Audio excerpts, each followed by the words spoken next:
Welcome to lunch hour. This is Satish. తొలి రోజే సంచలన ప్రకటనలు నిర్ణయాలతో ట్రంప్ దూసుకుపోతున్నారు. 100 ఎగ్జిక్యూటివ్ ఆర్డర్లపై సంతకాలు చేసిన ట్రంప్ బైడెన్ తీసుకున్న నిర్ణయాలను రద్దు చేశారు. మూడో ప్రపంచ యుద్ధం ఆపుతానంటున్న ట్రంప్ అసలు లక్ష్యం ఏంటి?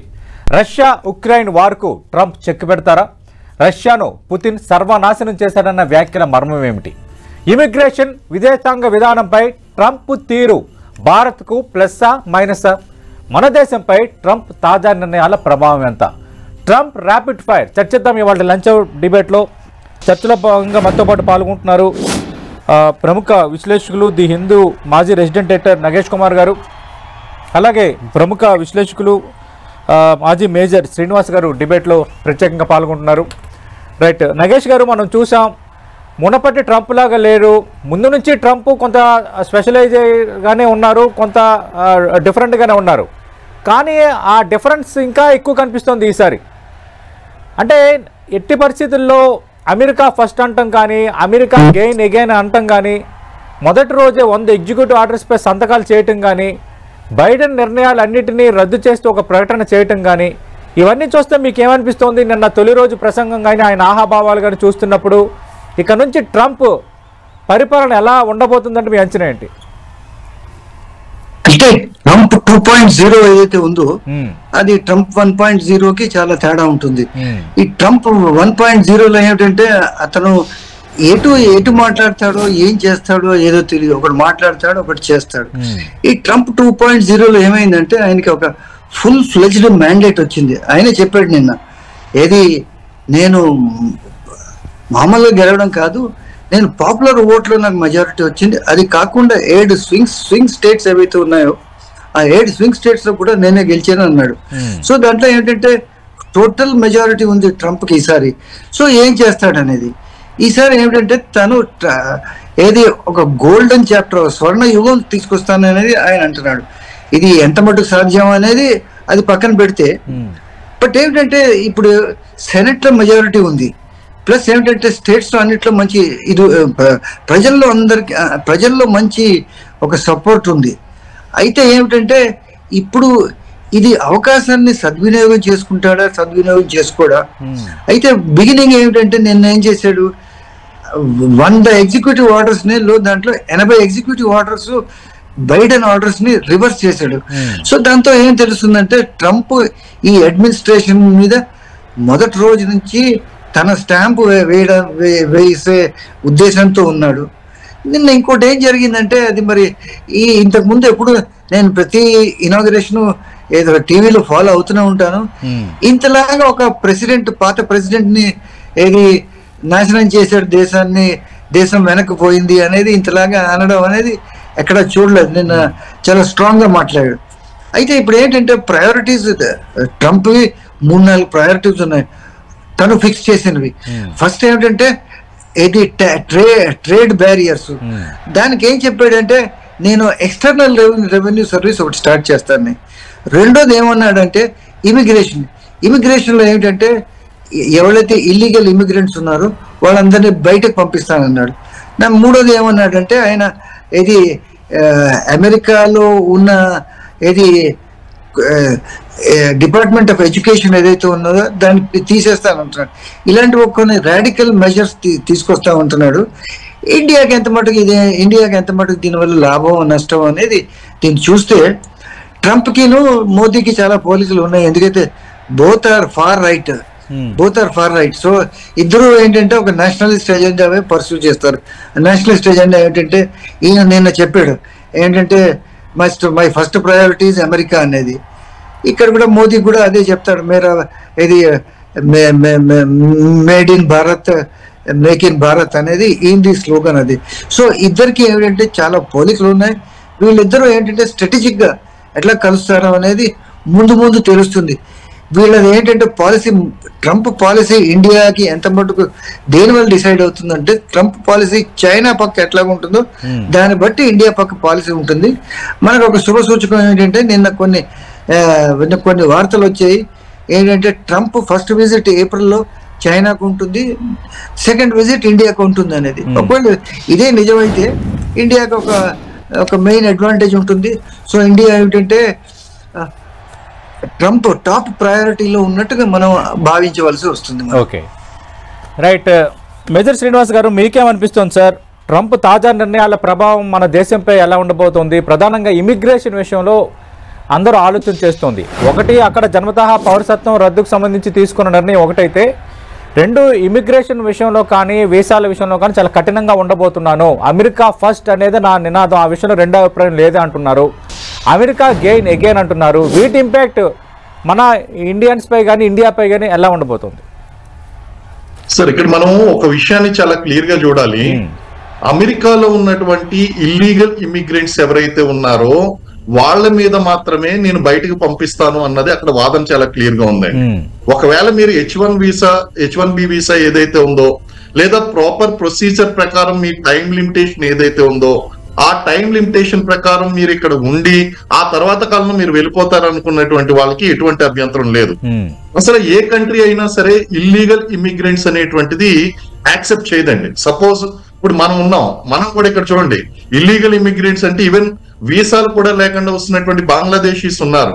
ఇటువంటి వాళ్ళందరూ ఇల్లీగల్ గా వస్తున్నటువంటి వాళ్ళందరినీ కూడా అక్కడ వెస్ట్ బెంగాల్ నుంచి, నార్త్ ఈస్ట్ నుంచి మనం తరిమేయాలి అని చెప్తున్నాం. దానివల్ల అనేక రక్షణ పరమైనటువంటి సమస్యలు ఏర్పడతాయండి.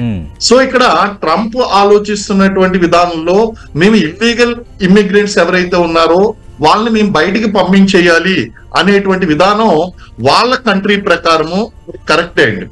ఈవెన్ మనం కూడా ఒకసారి ఆలోచించాలి. మనం ఏం చేస్తున్నాం, అక్కడ చదువుకోవడానికని వెళ్తున్నాం, కానీ అక్కడ చదువుకోవడానికి మాత్రమే అక్కడ మనకి పర్మిషన్ ఉంది, కానీ అక్కడ ఉన్నటువంటి పార్ట్ టైం జాబ్స్ అన్ని కూడా ఇండియన్స్ చేస్తున్నారు. ఒక రకంగా చూస్తే అమెరికాలో కూడా అన్ఎంప్లాయ్మెంట్ ప్రాబ్లం అనేటువంటిది ఉంది. అలాగే ఈ కనీసం హౌస్ కూడా లేనటువంటి వాళ్ళు, ఇలాంటి వాళ్ళందరూ కూడా చాలా మంది ఉన్నారండి. అయితే పేదరికం కనిపిస్తుంది, అక్కడ అన్ఎంప్లాయ్మెంట్ ఉంది. వీటిని కూడా అడ్రస్ చేయవలసినటువంటి అవసరం ఉందండి.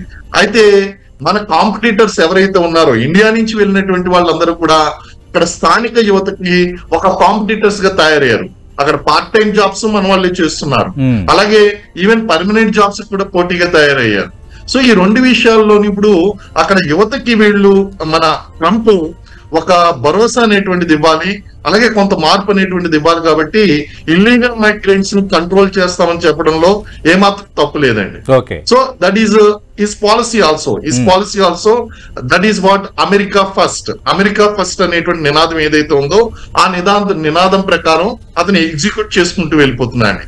పోతే నెక్స్ట్ దీని ఇంపాక్ట్ అనేటువంటిది వాణిజ్యం మీద కూడా పడేటువంటి అవకాశం ఉందండి. మన వాణిజ్యం మీద కూడా పడేటువంటి అవకాశం ఉంది. కాబట్టి ట్రంప్ చేస్తున్నటువంటి విధానాలు ఒక పక్కన మన ప్రపంచంలో హైలీ డెన్స్ పాపులేషన్, అలాగే హైయెస్ట్ పాపులేషన్ ఉన్నటువంటి కంట్రీస్ ఇండియా అండ్ చైనా. ఒకప్పుడు China and India, now it is India and China. That means we have highest human resources. Population కాదండి, హ్యూమన్ రిసోర్సెస్ అనేటువంటి ఎక్కువగా ఉన్నాయి. ఈ హ్యూమన్ రిసోర్సెస్ అన్ని కూడా వాళ్ళకి అవసరం. అయితే అది రైట్ వేలో అవసరం, దాన్ని రైట్ వేలో అవసరము. మన ఇండియా ఏమో బ్రెయిన్ డ్రైనింగ్ గురవుతుంది. ఇక్కడ చదువుకున్నటువంటి వాళ్ళందరూ కూడా అమెరికా యొక్క డెవలప్మెంట్ కు ఉపయోగపడుతున్నారు. That process will keep continuing. Illegal migrants ఎవరైతే ఉన్నారో వాళ్ళని కంట్రోల్ చేయడం కోసం వాళ్ళ విధానాలు ఉన్నాయండి. కాబట్టి ఈయన ఏం చేస్తున్నాడు అంటే is a basically business man. ఈయన ప్రెసిడెంట్ ఆఫ్ ఇండియా అయినప్పటికీ కూడా is basically a business man. ఈ బిజినెస్ మ్యాన్ ప్రకారం ఈ కంట్రీలో ఎంత మాక్సిమం పవర్ ని, ఆ యొక్క బెనిఫిట్ ని తీసుకోవాలి అనేటువంటిది చూస్తున్నాడు. ఈ విధంగా ఇతని యొక్క విధానాలు వెళ్తున్నాయండి. లాస్ట్ టైం మనం చూసినప్పుడు ట్రంప్ కొంత వ్యతిరేకతను సంపాదించుకున్నాడు. ఈవెన్ ఒక ఇన్సిడెంట్ మీకు రిమైండ్ చేస్తాను. ఈయన యొక్క న్యూడ్ ఆ యొక్క స్టాచ్యూ ఒకటి పబ్లిక్ లో పెట్టారు. అంటే ఒక ప్రెసిడెంట్ ఆఫ్ అమెరికా యొక్క న్యూడ్ స్టాచ్యూ ఇక్కడ పబ్లిక్ లో పెట్టారు. అంటే ట్రంప్ ఎంత వ్యతిరేకతను పొందాడో మనం అర్థం చేసుకోవచ్చు. ఆ వ్యతిరేకత అంతా కూడా పోగొట్టి మళ్ళీ రావడం, he has to sustain that popularity. కాబట్టి ఆ పాత వ్యతిరేకత ఏదైతే ఉందో ఆ పాత వ్యతిరేకత ఆయన పోగొట్టుకోవాలి. ప్రస్తుతం వచ్చినటువంటి పాజిటివిటీ ఏదైతే ఉందో దాన్ని కంటిన్యూ చేయాలి. ఇప్పటికీ కొంతమంది ట్రంప్ పట్ల వ్యతిరేకంగా ఉన్నారండి, వాళ్ళని కూడా తన వైపు తిప్పుకోవాలి. ఇలాంటి డ్రాస్టిక్ మెజర్స్ తీసుకోవడం వల్ల 100 పవర్ఫుల్ ఎగ్జిక్యూషన్స్ అనేటువంటి ఆయన చేస్తున్నాడు. Is going in that way అండి. అలాగే మన ప్రసాద్ గారు చెప్పినట్టు, నగేష్ గారు చెప్పినట్టు చాలా క్లియర్ గా, నగేష్ సార్ చెప్పినట్టు వెరీ క్లియర్ గా అండి, ఇక్కడ he has to show the difference between Joe Biden and his mark, Trump mark వేయాలి అనేటువంటి చాలా క్లియర్ గా కనిపిస్తుందండి. అందు గురించి ఈయన యొక్క విధానాలు కాస్త దుందుడుకు చర్యలుగా ఉండొచ్చు, లేదా చాలా అగ్రెసివ్ గా ఉంటున్నాయి. So this will continue initially for some time అండి. ఓకే నగేష్ గారు, వాణిజ్యం సంబంధించి ఆల్రెడీ ఇందాక శ్రీనివాస్ గారు మాట్లాడారు. స్పెసిఫిక్గా 2019లో భారత్కు ప్రాధాన్య వాణిజ్య హోదాను అమెరికా తొలగించింది. ఇప్పుడేమో క్లియర్గా America first, America gain again అని ట్రంప్ చెప్తున్న మాటలు రెండోది. మూడోది స్పెసిఫిక్గా అంటే గతంలో మన ఎగుమతుల పైన టారిఫ్ సంబంధించి కొంత ఎక్కువగా ట్రంప్ టైంలోనే పెరిగిందన్నది పాత గణాంకాలు చూస్తే అర్థమవుతుంది. ఈ ట్రేడ్ పరంగా ఎలా ఉండొచ్చు ఇంపాక్ట్? ఫస్ట్ ఒక ఇమిగ్రేషన్ మీద ఒక చిన్న మాట చెప్పేసి ట్రేడ్ మీద వస్తాను. ఇమిగ్రేషన్ ఏమిటంటే ఇండియాకి ఇది పెద్ద సమస్య. ఇది ట్రంప్ తీసుకున్న డెసిషన్ ఏమంటున్నారంటే ఇల్లీగల్ ఇమిగ్రెంట్స్ అందరినీ డిపోర్ట్ చేస్తాను అనేది. సో ఇల్లీగల్ ఇమిగ్రెంట్స్ ఏంటంటే ఇండియా నుంచి వెళ్ళిన వాళ్ళు థర్డ్ హైయెస్ట్ ఉన్నారు. ఫస్ట్ ఏమో మెక్సికో, రెండోదేమో ఎల్ సాల్వడార్, మూడోదేమో ఇండియా.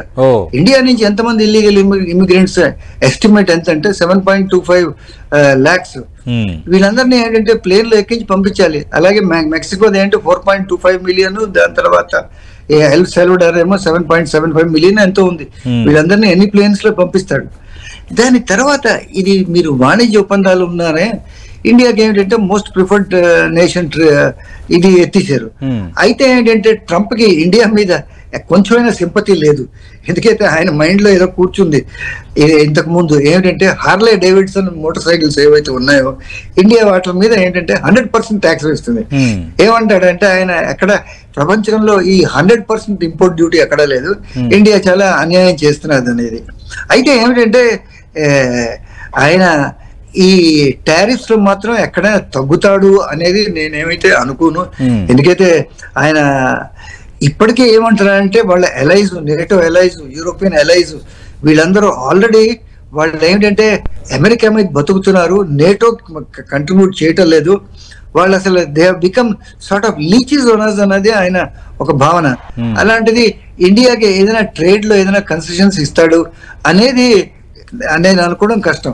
అయితే ఇండియాకి ఏమిటంటే ఒకవేళ ఏదైనా లాభం రావాలంటే అమెరికన్ ఇండస్ట్రీ, చైనాలో చాలా మటుకు ఉంది అమెరికన్ ఇండస్ట్రీ. ఎందుకంటే చైనాలో అమెరికా కన్నా లేబర్ చీప్, ఇండియా కన్నా కాస్ట్లీ.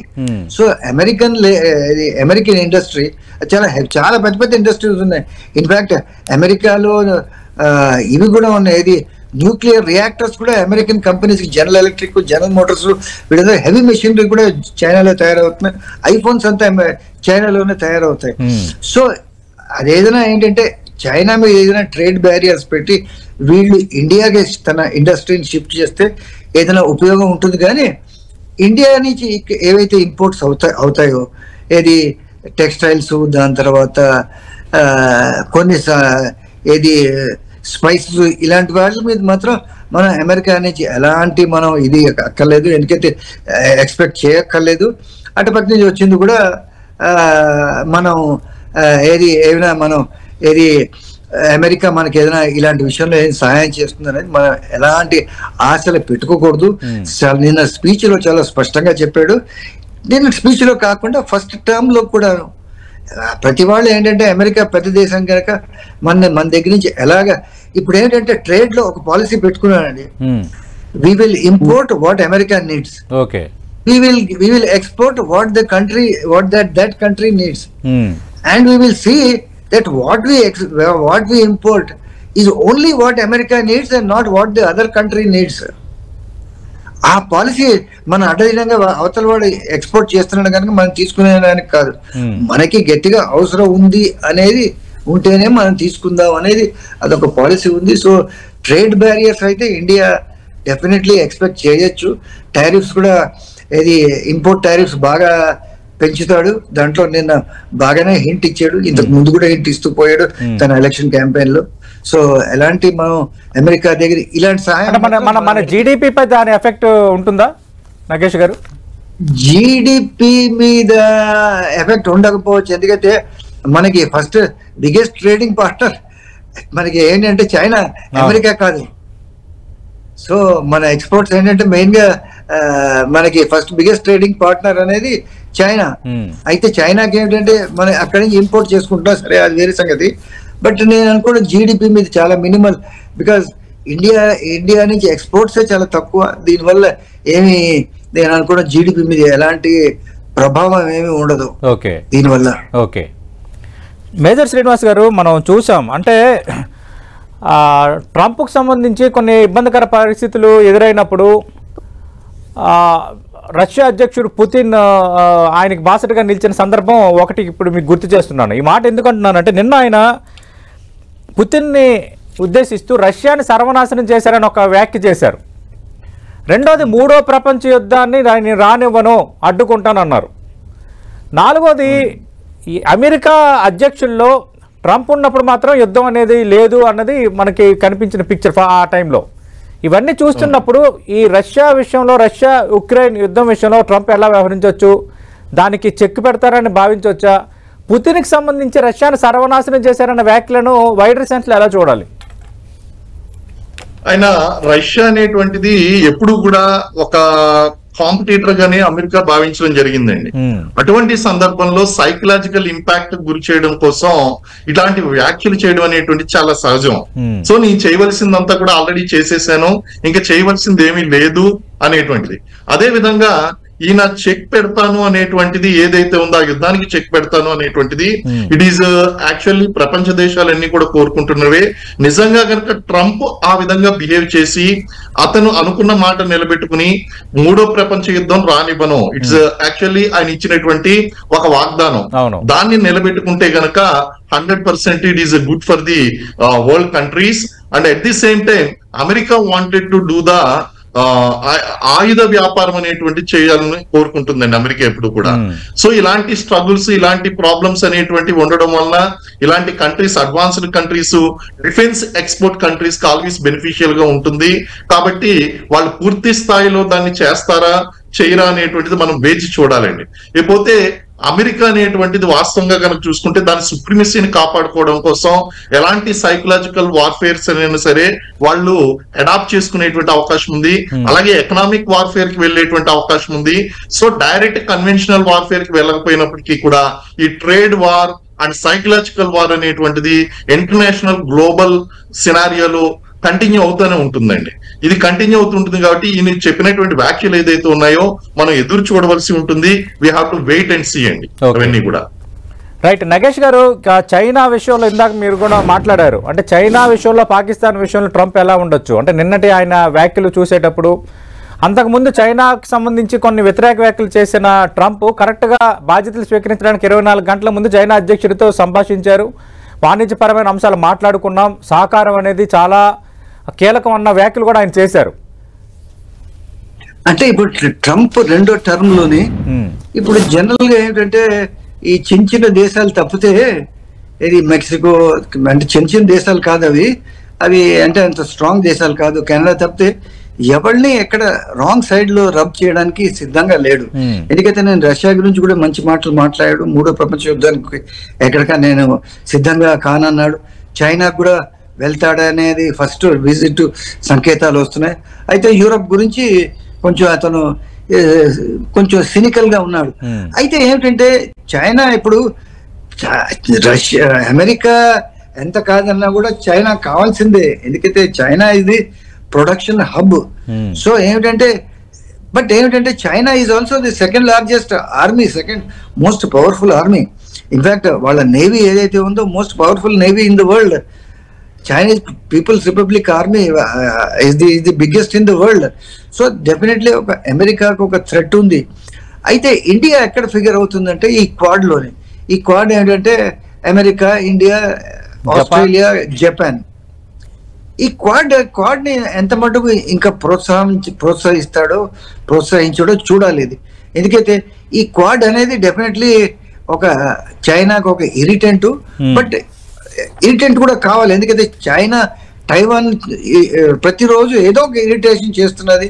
వాళ్ళ ప్లేన్లో వాళ్ళ టెరిటోరియల్ వాటర్స్ నుంచి, వాళ్ళ టెరిటరీ నుంచి ఫ్లై అవ్వడం కానీ, లేకపోతే వాళ్ళ షిప్పులు వాళ్ళ టెరిటోరియల్ వాటర్స్ నుంచి కావాలి కానీ. సో అమెరికాకు కూడా ఏదైనా లివరేజ్ ఉండాలి. బట్ నేను అనుకోను నేను అనుకోవడం ట్రంప్ ఇంత మాట్లాడిన తర్వాత ఒక యుద్ధాన్ని క్రియేట్ చేస్తాడనేది అనుకోను. ఎందుకైతే నిన్న చెప్పిన దాంట్లోనే he is taking the credit for the end of the Israel Gaza war. ఏమంటున్నాడంటే నేను నా ప్రభుత్వం వచ్చింది కనుక వీళ్ళిద్దరూ భయపడ్డారు, ఎందుకంటే నేను బెదిరించాను, అందుకు ఈ వార్ ఎండ్ అయింది కానీ ఇంకేం కారణం కాదనేది ఆయన చెప్పుకుంటున్నాడు. సో అలాంటి చెప్పుకున్న మనిషి కొత్త యుద్ధాల్లో ఆయన దూరిస్తే ఆయనకి మంచిది కాదు, అది ఆయన ఇమేజ్ కి మంచిది కాదు. అండ్ అమెరికన్స్ కూడా విసుగుపోయారు ఇలాంటి యుద్ధాల్లో, ఎస్పెషలీ ఆఫ్ఘన్ వార్ లోని అమెరికన్స్. అంతకుముందు వియట్నాం వార్ అయింది, మన ఆఫ్ఘన్ వార్. ఫస్ట్ టర్మ్ లో ఎలాంటి యుద్ధాలకి ఆయన ఉపక్రమించలేదు కదా. అదే ఇప్పుడు కూడా అదే మాట చెప్తున్నాడు, మూడో ప్రపంచ యుద్ధం రాకుండా అడ్డుకుంటా అంటున్నాడు. మరి మీ అంచనా ఏంటి సార్, రష్యా యుక్రెయిన్ యుద్ధాన్ని ఆపుతాడా ట్రంప్? డెఫినెట్ గా ఒక గట్టిగా ప్రయత్నం చేస్తాడు. ఎందుకైతే ఇప్పుడు బిలియన్స్ ఆఫ్ డాలర్స్ వీళ్ళకి అమెరికా ఆయుధాలు ఇస్తున్నది. ఇది ఎందుకు, దానివల్ల అమెరికాకి ఏం లాభం వస్తున్నది? ఇప్పుడు యుక్రెయిన్ చూస్తే నేటో మెంబర్ కూడా కాదు. అదేమిటంటే వేరే నేటో, ఇప్పుడు రష్యా ఒకవేళ యుక్రెయిన్ లో టెరిటరీ గెయిన్ చేసింది అనుకోండి, ఇంకా టెరిటరీ ఆల్రెడీ క్రైమియా అవన్నీ వాళ్ళ చేతిలో ఉన్నాయి, ఇంకా టెరిటరీ గెయిన్ చేస్తే ఏమవుతుంది? వాళ్ళ నేటో దేశాలు ఏవైతే యుక్రెయిన్ బార్డర్ లో ఉన్నాయో వాళ్ళకి నష్టం వస్తుంది. సో నేటో వాళ్ళు ఏమిటంటే ఈయన ఏడుపు ఏమిటంటే, first thing NATO partners Ukraine లో కానీ నేటోలో కానీ ఇనఫ్ ఫండ్స్ వాళ్ళు కంట్రిబ్యూట్ చేయటం అంతా మేమే ఇస్తున్నాము. సో వాళ్ళు కంట్రిబ్యూట్ చేస్తే కానీ లాభం లేదనేది ఈయన. అందుకు ఈయన అసలు ఇంకో యుద్ధం వస్తే నష్టం అమెరికాకే, వాళ్ళ ఫండ్స్ పోతాయి. ఈయన ఇప్పుడు ఏమంటున్నాడు, మేక్ అమెరికా గ్రేట్ అగైన్ అంటే ఇప్పుడు ఆయన ఫ్యూల్ ధరలు తగ్గిస్తామంటున్నాడు. ఏది దాని తర్వాత బ్యాటరీ కార్స్ తీసేస్తామంటాడు. వీటికి అన్నిటికీ డబ్బులు ఎక్కడి నుంచి వస్తాయి? యుద్ధాలు కూడా చేస్తే ఇంకెక్కడి నుంచి వస్తాయి? నేను అనుకోవడం ట్రంప్ ఇంకా యుద్ధాలని అవాయిడ్ చేయడానికే ప్రయత్నం చేస్తాడు. ఈయన ఏదో విధంగా పుతిన్ కూడా ఇవాళ కొన్ని మంచి మాటలు అన్నాడు. ఏమిటంటే మేము we are ready for talks with America అనేది ఇవాళ ఫ్రంట్ పేజ్ న్యూస్ అది. సో అదే జరిగితే నేను అనుకోండి యుక్రెయిన్ కి ఏదో ఒక ముగింపు వస్తుంది, especially in light of the Israel Gaza cease fire. Right. Major Srinivas గారు, మనం డిబేట్ ముగించే ముందు అంటే గల్ఫ్ ఆఫ్ మెక్సికోని గల్ఫ్ ఆఫ్ అమెరికాగా మారుస్తా, అలాగే దక్షిణ సరిహద్దులో ఎమర్జెన్సీ ప్రకటించడం, పనామా ప్రాంతాన్ని తిరిగి నేను స్వాధీనపరచుకుంటానని చెప్పడం, అంటే ఇవన్నీ అంటే ఏ విధంగా చూడాలి? అంటే బాధ్యతలు స్వీకరించిన గంటల్లోనే ఈ తరహా నిర్ణయాలు, క్షణాల్లోనే ఈ తరహా అంశాలకు సంబంధించి సెన్సిటివ్ మ్యాటర్కి సంబంధించి సంతకాలు చేయటం, ఎగ్జిక్యూటివ్ ఆర్డర్స్ పాస్ చేయటం.